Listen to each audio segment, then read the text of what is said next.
ဒါဈေးကဝယ်လာတဲ့ငဖမ်းမငပိကောင်ဘိုက်ခွဲပြီးတော့ဦးလေးထုတ်ရေးစေးထားတာပါ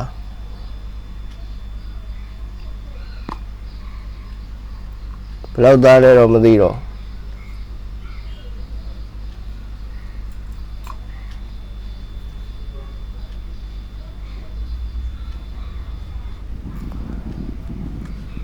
ဘိုက်ထဲကိုစားသိပ်ပါမယ်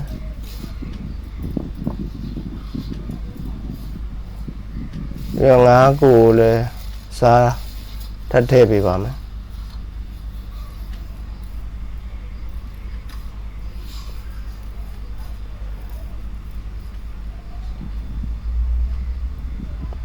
ပြီးတော့ဘူးရဲကိုထည့်ထားပါမယ်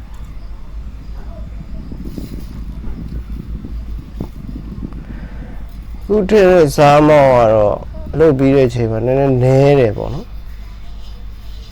တစားနဲ့ဘာဖြစ်လဲဆိုတော့မမာဘူးမာဖို့ကြာတယ်ပုံမှန်စားများတယ်ဆိုရင်တရက်လောက်နဲ့တော့မပြီးကောင်ဖြစ်ပါတယ်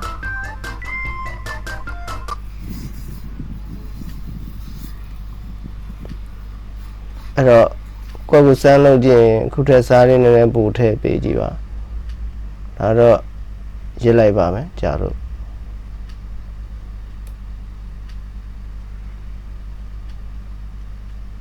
နည်းနည်းဖိပြီးတော့ဘူးလေးကိုတိတ်ထည့်ပြီပေါ့နော်အဲ့တော့ပြီးရင်ဖုံးပိတ်ပြီးတော့ room temperature မှာပဲနေ့ရက်3ရက်လောက်ထားလိုက်စားများရင်တော့တရက်ထဲနဲ့ရတယ်အဲ့တော့ဖွင့်ပြီးတော့ဖိကြည့်မာပန်းရပြီမာသွားပြီငပိကောင်ဖြစ်သွားပြီဆိုရင်သူ့ကိုစားတွေကိုရေဆေးပလိုက်အကုန်လုံးဆေးပြီးတော့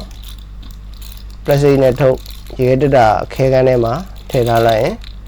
ကြော်ကျင်တဲ့ချိန်ထုတ်ကြော်စားလို့ရပါတယ်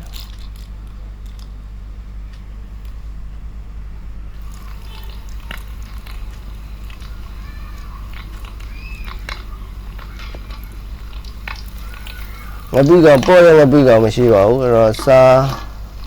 အဲ့တော့ထည့်ရတာများပါတယ်သူငံသင်းတော့ငံချရတာပါပဲအဲ့တော့စားထည့်ဖို့တော့သိမကြောက်ပါနဲ့